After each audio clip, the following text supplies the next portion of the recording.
نحمده ونصلي على رسوله الكريم أما بعد فأعوذ بالله من الشيطان الرجيم بسم الله الرحمن الرحيم رب اشرح لي صدري ويسر لي أمري واحلل عقدة من لساني يفقهوا قولي۔ سورہ بقرہ آیت نمبر 153 ہے۔ یا ایھا الذین آمنوا استعینوا بالصبر والصلاۃ ان اللہ مع الصابرین، اے لوگو جو ایمان لائے ہو، صبر اور نماز سے مدد مانگو، یقیناً اللہ تعالیٰ صبر کرنے والوں کے ساتھ ہے۔ صبر کرنے والے، یہ سب سے پہلے اللہ تعالیٰ فرما رہے ہیں یا ایھا الذین آمنوا، یعنی جن لوگوں نے اپنے رب کو، اس کے وعدوں کو سچا جانا، وہ لوگ ہیں۔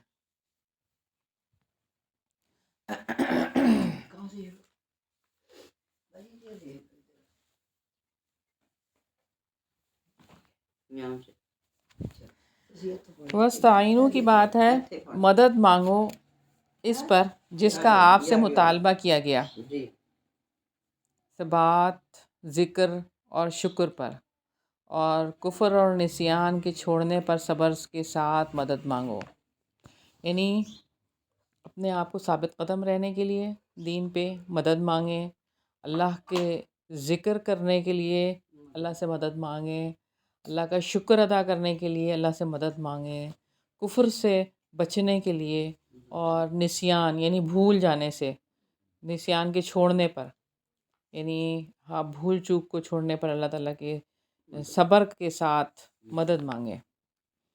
تو استعانت یہاں پر ہے استعینوا، یعنی دین پر قائم رہنے کے لیے مدد اور قوت مانگنا۔ یہ قوت کس سے ملتی ہے؟ صبر سے اور نماز سے۔ اللہ تعالیٰ نے حکم دیا ہے کہ ایمان والے صبر اور نماز سے مدد مانگتے ہیں، مدد لیتے ہیں۔ ہم کس سے مدد لیتے ہیں؟ اپنا جائزہ لیں کہ پوری سوسائٹی اوور آل کس سے مدد لیتی ہے؟ تو ان سے مدد لیتے ہیں جو کہ قبروں میں۔ اللہ تعالیٰ فرما رہے ہیں کہ نماز سے اور صبر سے مدد لیں۔ ایمان والوں کو صبر اور نماز سے مدد مانگنے کا یہ حکم اس لیے دیا گیا کہ مشکلات میں کامیابی کا ذریعہ صبر اور نماز ہی ہے۔ نماز کتنے لوگ ہیں جو فرض نماز بھی نہیں پڑھتے؟ تو اللہ تعالیٰ تو اس سے مدد مانگنے کے لیے فرما رہے ہیں کہ آپ صبر کریں اور مدد مانگیں نماز کے ذریعے، اور یہ خوشخبری دی ہے کہ اللہ تعالیٰ تو صبر کرنے والوں کے ساتھ ہے، یعنی وہ لوگ جنہوں نے اللہ تعالیٰ کے فضل اور اس کی دی ہوئی توفیق سے صبر کو اپنا وصف بنا لیا ہے۔ تو اللہ تعالیٰ نے نماز سے مدد لینے کا حکم دیا کیونکہ یہ وہ دین کا ستون اور رب سے رابطے کا ذریعہ ہے۔ وہ نماز مومن کی مددگار ہوتی ہے جو کامل ہو، جس میں ساری سنتیں، اس کی شرائط پوری جمع ہوں، ارکان بھی، جس میں دل کی حاضری ہو، جو دل حاضر کر کے نماز پڑھی جائے۔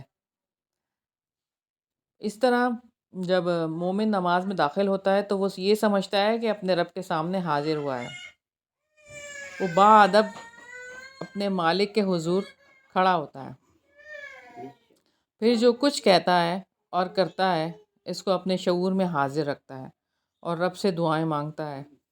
تو یقیناً ایسی نماز تمام امور میں مددگار ہوتی ہے کیونکہ وہ برائی اور بے حیائی سے پھر روکتی ہے۔ اس دل کی حاضری کے ساتھ اللہ تعالیٰ کے احکامات کی اطاعت اور اس کے نواہی سے اجتناب ہوتا ہے۔ اسی نماز سے مدد لینے کا ہمیں حکم دیا گیا ہے۔ شیخ الاسلام امام ابن تیمیہ رحمۃ اللہ علیہ اپنی کتاب میں لکھتے ہیں کہ حاکم کے لیے بالخصوص اور رعایا کے لیے بالعموم تین چیزیں عظیم مددگار ثابت ہوتی ہیں۔ اللہ تعالیٰ کے لیے اخلاص اور دعا، اور غیر دعا کے ذریعے اس پر توکل اور دل و جان سے نماز کی حفاظت اور پابندی، جو اللہ تعالیٰ کے لیے اخلاص کی اصل ہے۔ اور ہر وقت توکل اللہ تعالیٰ کی ذات پر، اور نماز کی حفاظت، نماز کی حفاظت آپ اس طرح کریں کہ کبھی آپ کی نماز چھوٹے نہ، کچھ ہو جائے، چاہے کچھ ہو جائے، آپ نے نماز نہیں چھوڑنی، نماز پڑھنی ہی پڑھنی ہے، اس کی حفاظت کرنی ہے۔ اور یہ بات کہ وقت کی پابندی، اول وقت میں نماز پڑھیں، لیٹ نہ کریں۔ جب لیٹ ہو جاتی ہے تو پھر وہ نماز ایسی ہوتی ہے، ماری ماری نماز ہوتی ہے، پھر وہ صحیح طریقے سے پڑھی نہیں جا رہی ہوتی۔ جب اول وقت میں نماز ہوتی ہے نا تو بہت اچھی طریقے سے ادائیگی ہوتی ہے۔ آخری وقت کی نماز ایسی ہوتی ہے بس جلدی سے پڑھ کے ختم کر لیں کیونکہ وقت جا رہا ہوتا ہے۔ تو مخلوق کے ساتھ دوسری بات کیا ہے؟ مخلوق کے ساتھ بھلائی کرنا اور زکوٰۃ ادا کرنا۔ تو یہ دوسری بات ہے، مخلوق کے ساتھ بھلائی اور زکوٰۃ، یعنی مال سے ان کی مدد کرنا اور ویسے بھلائی کرنا۔ تکلیف، تیسری بات ہے تکلیف، مصیبت اور حادثات زمانہ کے وقت صبر کرنا۔ اسی وجہ سے اللہ تعالیٰ نے صبر اور نماز کو جمع کر دیا، تاکہ یہاں پر جیسے اللہ تعالیٰ نے ایک آیت میں بھی فرمایا ہے وَأَقِمِ الصَّلَاةَ طَرَفَيِ النَّهَارِ وَزُلَفًا مِّنَ اللَّيْلِ، اور آپ نماز قائم کریں دن کے دونوں اطراف میں اور رات کی چند گھڑیوں میں، بلا شبہ نیکیاں برائیوں کو لے جاتی ہیں۔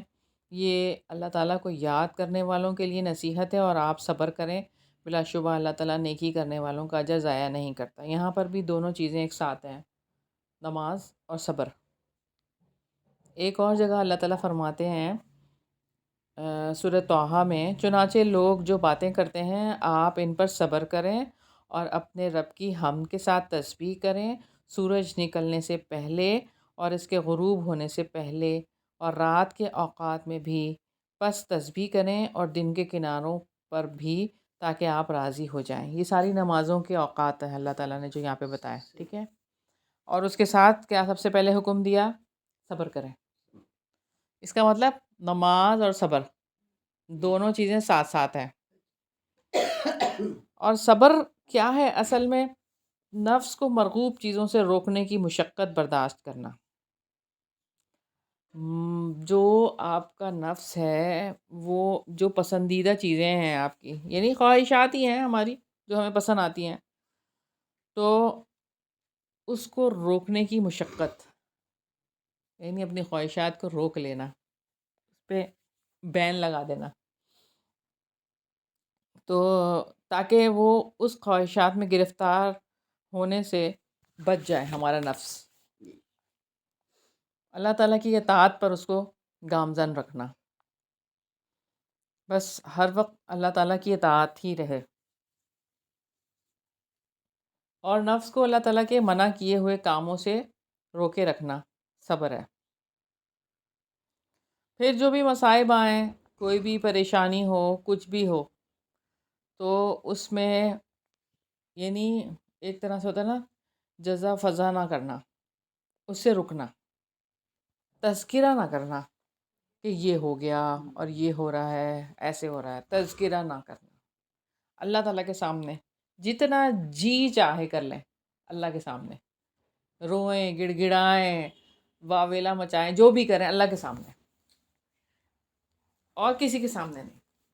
دنیا والوں نے کیا کرنا ہے؟ دنیا والوں نے تو تھوڑی دیر کے لیے آپ کے ساتھ تھوڑی سی دو لفظ بولنے ہیں، ہاں، بس اس کے بعد آپ کے ساتھ کیا ہوگا؟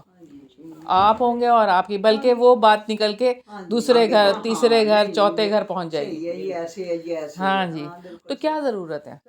بس آپ جو بھی ہو رہا ہے نا، آپ اللہ تعالیٰ سے بات کریں بس، اور اللہ تعالیٰ سے مدد مانگیں۔ اللہ تعالیٰ یہی تو سکھا رہے ہیں، صبر کریں، نماز پڑھیں، نماز میں اللہ تعالیٰ سے مدد مانگیں۔ اور سیدنا ابو ہریرہ رضی اللہ عنہ سے روایت ہے کہ رسول اللہ صلی اللہ علیہ وسلم نے فرمایا، اللہ تعالیٰ فرماتا ہے جس مومن بندے کی محبوب چیز میں نے دنیا سے اٹھا لی، جیسے کہ بیٹا، بھائی، جو بھی عزیز، اور اس نے اس پر صبر کیا، تو اس کی جزا میرے یہاں جنت کے سوا اور کچھ نہیں، یعنی اس کو جنت ملے گی۔ ایسے ہی شور ڈال لینا، یہ کیا ہو گیا، یہ کیوں ہو گیا، یہ کوئی وقت تھا اور یہ تھا، ابھی تو اس کے بچے چھوٹے تھے، ابھی تو یہ تھا، یہ باتیں نہیں کرنی. اور یہ ابھی تو اس کی عمر ہی کیا تھی، ابھی اس کی شادی نہیں ہوئی تھی، یا اس طرح کی باتیں. جس کی جب لکھی ہے نا جبھی آنی ہے. اور اگر ہم صبر کریں گے تو پھر اس کے لیے کیا ہے؟ جنت ہے. حق کی راہ میں مشکلات اور مصائب کا بڑا سبب جو ہے نا وہ بندہ مومن کا تبلیغی کردار ہے، اللہ تعالیٰ کا پیغام پہنچانا. ایک طرف نصیحت کا کام ہے اور دوسری طرف تنقید کا. بہت لوگ تنقید کرتے ہیں. جب آپ دین کا کام شروع کریں، جب آپ لوگوں کو بتانا شروع کریں، ہم اپنے بچوں کو بتاتے ہیں جب کہ بھئی یہ تو بچے سمجھتے ہیں ہم ان کو ڈانٹ رہے ہیں، کہ ان کی ڈانٹیں شروع ہو گئی ہیں. وہ ڈانٹیں نہیں ہوتی ہیں، وہ نصیحتیں ہوتی ہیں. وہ یہ بات ہوتی ہے کہ آپ سیدھے راستے پہ چلیں، غلط راستے پہ نہ چلیں، سیدھی ٹریک پہ آ جائیں. اسی لیے ہوتی ہیں یہ باتیں. اور یہ کہ ایسے انسان کی عزت، جان اور مال سب کچھ خطرے میں پڑ جاتا ہے. یعنی وہ حد درجے، یعنی کہ اگر آپ وہ جہاد پہ جا رہا ہے اگر، اور وہ جنگ لڑ رہا ہے اگر، تو وہ ظاہر ہے وہ سارا کچھ اپنا لٹا کے جا رہا ہے نا، سب کچھ. اور وہ کتنی مشکلات اس کو فیس کرنی پڑتی ہیں، حتیٰ کہ یہاں تک کہ آخری اسٹیج اس کی جان بھی چلی جاتی ہے. تو اس کو اپنی جان کی پرواہ تو نہیں ہوتی، کیونکہ جان بھی تو اللہ تعالیٰ نے ہی دی ہے. جان دی ہوئی اسی کی تھی. حق تو یہ ہے کہ حق ادا نہ ہوا. تو بات یہ ہے کہ سب کچھ خطرے میں ڈال کر وہ یہ کام کرتے. اور اگر کوئی تبلیغ کے لیے نکلتا ہے، دین کی تبلیغ کے لیے، دین کو پھیلانے کے لیے، تب بھی کتنے اس کے راستے میں روڑے اٹکائے جاتے ہیں. کتنے ہی لوگ ہیں جو سو کالڈ اپنے آپ کو دیندار بھی کہتے ہیں، لیکن دین کو ہی وہ دین چلانے والوں کو یا دین کو آگے پھیلانے والوں کے راستے میں رکاوٹیں کھڑی کر دیتے ہیں. تو اس پر بھی تو صبر ہے نا، اس پر بھی تو صبر کرتے ہیں. اس پر اتنی مشکلات آتی ہیں، اس پہ صبر کریں گے تو بہت بڑا اجر ہے، بہت بڑا اجر ہے. سیدنا ابن عمر رضی اللہ عنہما سے روایت ہے کہ رسول اللہ صلی اللہ علیہ وسلم نے فرمایا، جو مومن لوگوں سے مل کر رہتا ہے اور ان کی ایذا پر صبر کرتا ہے، اس کو اس مومن کی نسبت زیادہ ثواب ملتا ہے جو نہ لوگوں سے ملتا ہے اور نہ ان کی ایذا پر صبر کرتا ہے.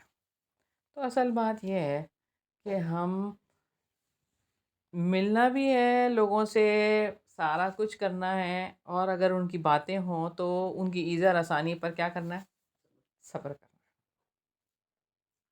ہے. کسی سے شکایت نہیں کرنی، کسی سے شکایت نہیں کرنی. بہت مشکل کام ہے، لیکن اجر بھی تو اتنا بڑا ہے. ایسے ہی تو نہیں جنت ہے. دل برداشت تک بندہ ہو جاتا ہے. بالکل. لیکن بات یہ ہے کہ برداشت ختم ہو گئی ہے. نہیں، دیکھیں دو چیزیں ہیں جو مرتے دم تک جاری رہنی چاہیے، صبر اور نماز. دو چیزیں. یعنی نماز کے لیے بھی کیا حکم ہے کہ آپ کی جان بھی نکلنے والی ہو اور اگر نماز کا وقت ہو تو نماز پڑھو. نماز نہیں چھوڑنی کسی حال میں. وہ جو جس وقت وہ نیزے سر پہ تھے یہ کربلا میں، تو کیسے انہوں نے کہا کہ مجھے نماز کا حکم، میں نماز پڑھ لوں، فرض ادا کر لوں، پھر میری جان لیں. ہر جگہ پہ یہی ہے سلسلہ کہ جب بھی کوئی اس طرح کا کام ہو تو نماز سے ہی مدد لی جاتی ہے. ہمارے اسلاف کا یہ طریقہ ہے. اور جب ہم دیکھتے ہیں اپنے صحابہ کرام کو بھی، حضرت خبیب رضی اللہ عنہ، جب ان کی بھی جان لی جا رہی تھی تو انہوں نے یہی کہا تھا کہ پہلے مجھے 2 رکعت نماز ادا کرنے دو، اس کے بعد آپ میری جان لے لینا. ان کو تو جس طریقے سے ان کو شہید کیا گیا تھا، اللہ اکبر، زندہ کا ان کا مسئلہ کیا گیا تھا. بہرحال ان کے بازو کاٹے گئے، ان کے ناک اور پتہ نہیں ان کے اعضاء کاٹ رہے تھے سب، یعنی کہ زندہ کا.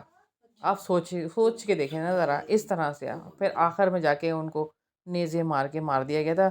یعنی انہوں نے پھر اس وقت یہ کہا تھا، اللہ تعالیٰ سے کہ اللہ تعالیٰ جتنے لوگ بھی ہیں نا ان سب کو آپ دیکھ لیں، یہ سب میری جان کے در پہ ہیں اور آپ ان سب سے میرے لیے بدلہ لیجیے گا. یہ سب وہ کہہ کے پھر چلے گئے تھے دنیا سے. لیکن یہ کہ وہ اس وقت وہ کہہ رہے تھے، اذیت برداشت کیوں انہوں نے، اس وقت وہ لوگ کہہ رہے تھے، اس وقت وہاں پہ جو لوگ تھے کفار، وہ یہ کہہ رہے تھے کہ تم یہ پسند کرتے ہو کہ تمہیں ہٹا دیں اور تمہاری جگہ محمد رسول اللہ صلی اللہ علیہ وسلم کو لے آئیں. انہوں نے کہا میرے آپ ایک بال بھی اگر میرا وہ میں یہ بھی نہیں چاہتا کہ ان کا آپ صلی اللہ علیہ وسلم کا ایک بال بھی کچھ ذرا سا بھی کچھ ہو، ان کے لیے میری جان بھی قربان ہے. قربانی بھی کیسے دی. یہ مشکلات اس راستے میں آئیں گی. جو ثابت قدم رہا، جو ڈٹ گیا، جو صبر سے کام کر گیا، اس کے لیے کیا ہی بات ہے، اس کے لیے کیا ہی جنت ہے. دیکھنے کی ہمت نہیں ہوتی. اللہ تعالیٰ یہ ہے سب کی مدد کریں اللہ تعالیٰ، اور سب کو ایسا صبر کرنے کی توفیق عطا فرمائیں اپنے راستے پہ. پھر یہ کہ جب اللہ تعالیٰ ان لوگوں کو ہی جما کے رکھتے ہیں کہ جو ثابت قدم رہتے ہیں، اور اللہ تعالیٰ یہ ٹیسٹ کے لیے مواقع دیتے رہتے ہیں تاکہ پتہ چل جائے کہ کون پھسل جائے گا اور کون ثابت قدم رہے گا، حق پر کون ڈٹا رہے گا اور کون پھسل جائے گا. حق پر تو وہ ہے جو اللہ تعالیٰ کی راہ میں بہت کچھ کھو دے. جو دنیا میں اللہ تعالیٰ کے لیے کچھ کھو دیتا ہے وہ اللہ تعالیٰ کے پاس آخرت میں بہت کچھ پا لیتا ہے. اب دیکھیں نا دنیا کیا ہے، دنیا میں کیا رکھا ہے، دنیا کیا ہے. دنیا تو چاہے آپ کے پاس سونے کے پہاڑ بھی مل جائیں آپ کو، وہ کس کام کے، وہ صرف دنیا میں ہی رہیں گے نا، وہ آپ کے ساتھ تو نہیں جانے والے. آخرت میں وہ آپ کو بچائیں گے نہیں.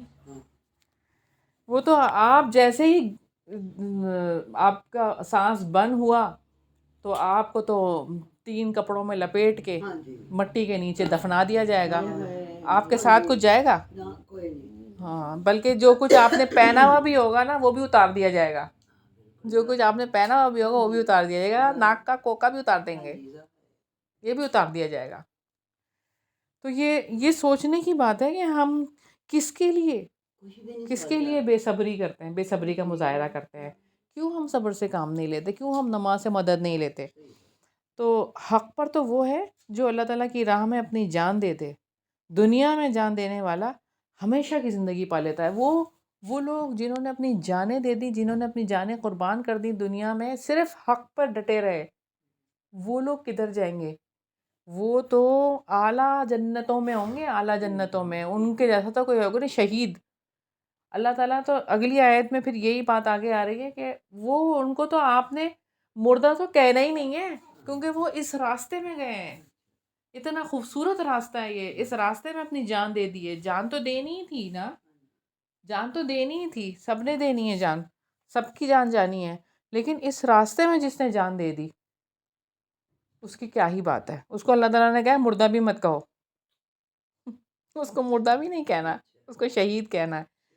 تو حق پر تو وہ ہے جو دنیا کی جنت سے محروم ہوا اور آخرت کی جنت اس کے لیے ہے. تو بات یہ ہے کہ صبر کرنے والے کو یہ سارے رویے چھوڑنے پڑیں گے. کون سے؟ خود ترسی نہیں کہ میرے ساتھ یہ ہو گیا، میرے ساتھ یہ ہو گیا، میرے ساتھ یہ ہو گیا، میرے ساتھ یہ ہو گیا، مجھے یہ بیماری لگ گئی، مجھے یہ ہو گیا، میرے ساتھ، میرے اس کے ساتھ یہ ہو گیا، میرے فلاں رشتے کے ساتھ یہ ہو گیا. اور یعنی اس سے جس سے آپ کے لنک ہے وہ زیادہ. اور پھر یہ کہ اپنے آپ کو خود ترسی کا شکار مت بنائیں، خود غرضی کہ مجھے ہی سب کچھ ہو، میرے ساتھ ہی سب کچھ ہو، نہیں. اور اپنی ذات سے محبت، بس اپنی ذات کے ہی گرد گھومتے رہیں کہ میں کی کہانی ہی رہے سارا وقت. اور اپنے آپ سے ہی محبت رہے اور کسی کو چاہیں ہی نہ. ناراضگی ہو ہر ایک سے، غصہ ہو، بس یہ چیزیں چھوڑنی پڑیں گی.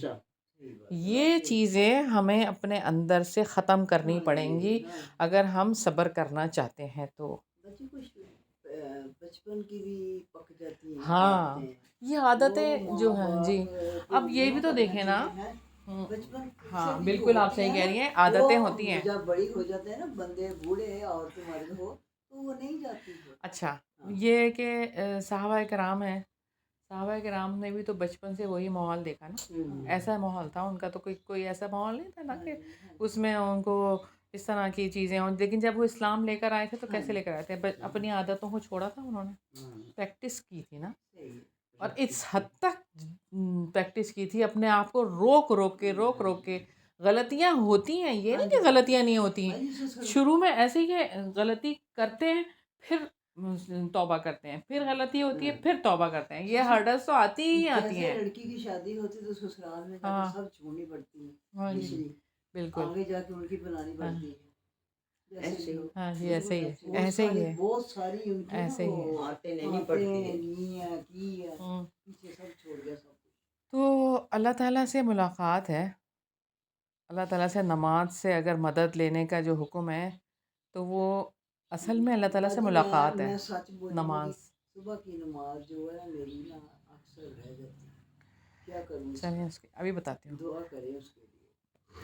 نماز اللہ تعالیٰ سے ملاقات ہے، ایک تنہا انسان کے سارے جہانوں کے مالک اور خالق سے ملاقات ہے. ایک تنہا انسان کا، یہ نہیں کہ پورا ہجوم کھڑا ہوا ہے، ہم بھی اس پہ کھڑے ہو گئے اور اللہ تعالیٰ سے ملاقات ہو رہی ہے. نہیں، اچھا میری خود، آپ کی خود اکیلے کی ملاقات ہے اللہ تعالیٰ سے. اچھا. کیا خوبصورت بات ہے یہ، ہاں کہ ہم تنہا کھڑے ہیں اور اللہ تعالیٰ سے بات کر رہے ہیں، بے شک. اللہ تعالیٰ سے ملاقات کر رہے ہیں. بے شک. تو جیسے کوئی بڑا دنیا میں کوئی عہدے پہ ہو اور اس سے آپ کی تنہائی میں ملاقات ہو، تو کیا آپ کہیں میرے تو وارے نیارے ہو گئے ہاں ہیں. لیکن وہ کسی کائنات کا ڈاکٹر سے تھوڑی بادشاہ. سی فیس کم ہو جائے تو اس سے بھی بندہ بڑا.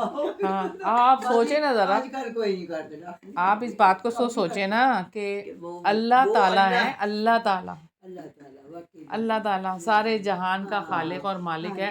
اور ہماری کیا حیثیت ہے؟ ہم کیا مخلوق ہے اللہ تعالیٰ کی. تو نماز اصل میں تھکے ہوئے انسان کے لیے ایک خوشگوار احساس ہے. وہ عبادت ہے جس سے انسان سکون پاتا ہے. باجماعت نماز سے باہمی رابطے مضبوط ہو جاتے ہیں اور آسان ہو جاتے ہیں کام. اور انسان کو وہ چیزیں، نماز جیسے جانا آنا، نماز مسجد جاتے ہیں مرد اور پھر آتے ہیں تو وہ ریچارج ہو جاتے ہیں مرد سارے نا. تو اسی لیے وہ قوت کا سرچشمہ ہے نماز اصل میں. اور نماز ام العباد ہے بھائی، عبادات کی جو ہے ماں ہے، ام العبادات ہے، مومن کی معراج اور رب العالمین سے ملاقات کا ذریعہ. اسی لیے اللہ تعالیٰ نے نماز سے مدد لینے کا حکم دیا ہے. نبی پاک صلی اللہ علیہ وسلم نے کیا فرمایا تھا کہ میری آنکھوں کی ٹھنڈک نماز میں رکھی گئی، جعلت قرۃ عینی فی الصلاۃ. تو نماز اللہ تعالیٰ نے ہمارے لیے اس لیے رکھی ہے کہ سب سے بڑی قوت اللہ تعالیٰ کا تعلق ہے اصل میں.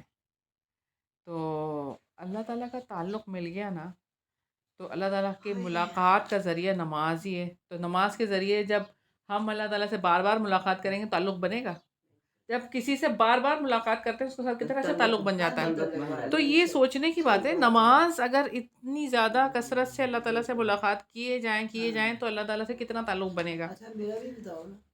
ابھی بتاتی ہوں. ان اللہ مع الصابرین. تو اللہ تعالیٰ صبر کرنے والوں کے ساتھ ہیں، ان کا ساتھ دیتے ہیں اللہ تعالیٰ. جو اس راستے پر چلنا چاہتا ہے اسے چلنے کی توفیق بھی دیتے ہیں، اور صبر کی وجہ سے معاملات میں آسانیاں پیدا کر دیتے ہیں. اور اللہ تعالیٰ آخرت میں صبر کا بہترین بدلہ عطا فرمائیں گے. امام زین العابدین رحمۃ اللہ علیہ فرماتے ہیں کہ قیامت کے دن ایک منادی ندا کرے گا کہ صبر کرنے والے کہاں ہیں؟ اٹھیں اور بغیر حساب کتاب کے جنت میں چلے جائیں. بغیر حساب کتاب کے آپ لوگ جنت میں چلے جائیں. کچھ لوگ اٹھ کر کھڑے ہوں گے اور جنت کی طرف بڑھیں گے. فرشتے انہیں دیکھنے اور پوچھیں گے کہاں جا رہے ہو؟ وہ کہیں گے جنت میں، جنت میں وہ کہیں گے ابھی تو حساب کتاب بھی نہیں ہوا، کہیں گے ہاں حساب سے پہلے پوچھیں گے آخر آپ لوگ کون ہو، جواب دیں گے ہم صابر لوگ ہیں، فرشتے پوچھیں گے تمہارا صبر کیسا تھا، وہ کہیں گے ہم اللہ تعالیٰ کی فرما برداری کرتے رہے اور اس کی نافرمانی سے بچتے رہے اور مرتے دم تک اس پر صبر کیا اور جمے رہے۔ فرشتے کہیں گے پھر تو ٹھیک ہے، بے شک تمہارا یہی بدلہ ہے اور اسی لائق تم ہو، جاؤ جاؤ جنت میں مزے کرو اور اچھے کام والوں کا اچھا ہی انجام ہے۔ تو اللہ تعالیٰ سے دعا ہے کہ اللہ تعالیٰ ہمیں نماز اور صبر سے مدد لینے کی توفیق عطا فرمائے، آمین ثم آمین یا رب العالمین۔ سبحانک اللہم و بحمدک نشہد ان لا الہ الا انت نستغفرک و نتوب الیک۔ السلام علیکم ورحمۃ اللہ وبرکاتہ۔ أيها الذين آمنوا استعينوا بالصبر والصلاة إن الله مع الصابرين